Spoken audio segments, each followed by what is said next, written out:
دوستو اس بات میں کوئی شک نہیں ہے کہ اللہ تعالیٰ کی ذات غفور الرحیم ہے، مگر اس کے ساتھ ساتھ وہ غیور بھی ہے۔ اس نے بغاوت کرنے والوں کو ڈھیل دے رکھی ہے، ان کی رسی دراز کر چھوڑی ہے، مگر جب کوئی گناہ کو، کوئی نافرمانی کو اپنی عادت ہی بنا لے تو پھر اللہ تعالیٰ اس کی رسی کھینچ لیتا ہے۔ اس کے لیے نہ صرف آخرت میں دردناک عذاب تیار ہے، بلکہ اس کے ساتھ ساتھ اس دنیا میں بھی بعض اوقات اسے عبرتناک مثال بنا کر لوگوں کے سامنے رکھتا ہے۔ اور ہم سب کی آج کی ویڈیو میں آپ کو اللہ تعالیٰ کے نافرمان ایک ایسے ہی شخص کی داستان سنانی ہے کہ جسے زمین تک نے قبول کرنے سے انکار کر دیا۔ اس کی میت کو جب دفنایا جاتا تو ہر بار قبر اسے باہر اگل دیتی تھی، اور یہ محض ایک بار نہیں بار بار ہوا، چنانچہ لوگوں نے اس کی میت کو ویسے ہی چھوڑ دیا۔ وہ بد نصیب شخص کون تھا اور اسے اس دنیا میں کس گناہ کی سزا ملی، تفصیلاً آپ کو بتائیں گے، لیکن آگے بڑھنے سے پہلے آپ ریڈ بٹن پر کلک کر کے اور بیل آئیکن کو پریس کر کے ہم سب کے سبسکرائبرز بننا مت بھولیے، تاکہ ایسی تاریخی، معلوماتی اور اسلامی ویڈیوز آپ کی روزمرہ زندگی کا حصہ بنی رہیں۔ ویورز، بلا شبہ عذاب قبر ہمارے ایمان کا حصہ بھی ہے، اور قرآن پاک کی بعض آیات اور احادیث کی مدد سے بعض مفسرین نے اسے ثابت بھی کیا ہے، لیکن بعض اوقات کچھ بدبخت اپنی حدوں سے اس قدر آگے بڑھ جاتے ہیں، اللہ اور اس کے رسول کی احکامات کی نافرمانی میں اتنا آگے چلے جاتے ہیں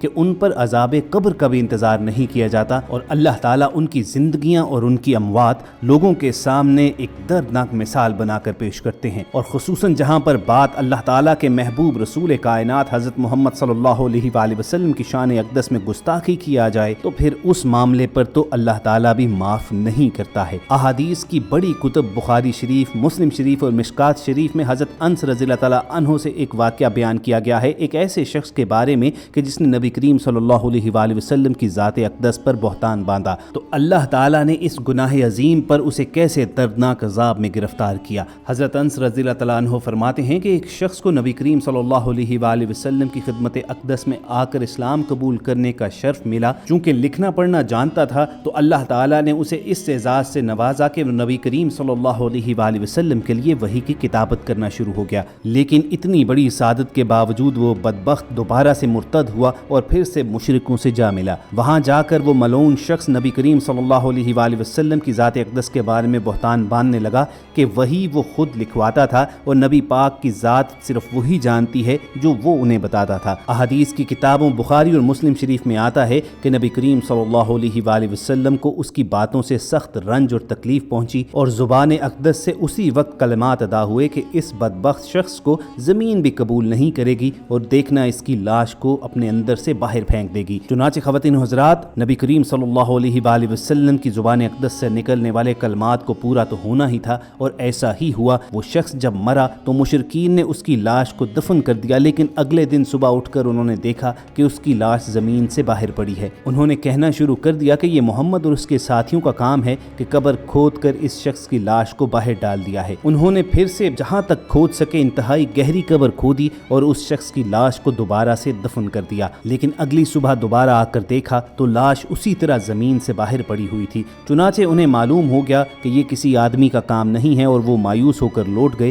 اور اس شخص کی لاش کو وہیں پر پڑا رہنے دیا۔ اللہ تعالیٰ کی ذات اور اس کی غیرت نے یہ گوارا نہ کیا کہ کوئی اس کے محبوب کی شان میں گستاخی کرے، چنانچہ اس شخص کا انتہائی تذلیلانہ انجام ہوا، اور بنو نجار کے اس ملعون شخص کا ایسا عبرتناک مثال بن گیا کہ آنے والے لوگوں کے لیے بھی وہ ایک سبق کی صورت اختیار کر گیا۔ اب دوستو، یہ تو 1400 برس پرانا واقعہ ہے کہ کسی شخص نے اللہ کی مقرر کردہ حدود سے تجاوز کیا، اللہ اور اس کے رسول کے احکامات کی نافرمانی کی تو اللہ کے غیظ و غضب کا شکار ہوا۔ اللہ نے اسے کیسا دردناک عذاب بھیجا۔ آپ کے سامنے چند برس قبل پاکستان کے شہر پشاور میں ہونے والا واقعہ رکھتے ہیں کہ جب 2 سود خور بھائیوں کو قبرستان میں دفنایا گیا اور اگلے روز ان کے رشتہ دار فاتح خانی کے لیے حاضر ہوئے تو ان کی قبروں کی کیا حالت تھی، اور اس واقعے کے چشمدید گواہ کانوں کو ہاتھ لگا کر توبہ استغفار کرنے لگے۔ پشاور رنگ روڈ سے ملحقہ قبرستان میں 2 بھائی کے جنہیں ان کی وفات کے بعد یہیں پر سپرد خاک کیا گیا تھا، اگلے روز جب ان کے رشتہ دار فاتح خانے کے لیے آئے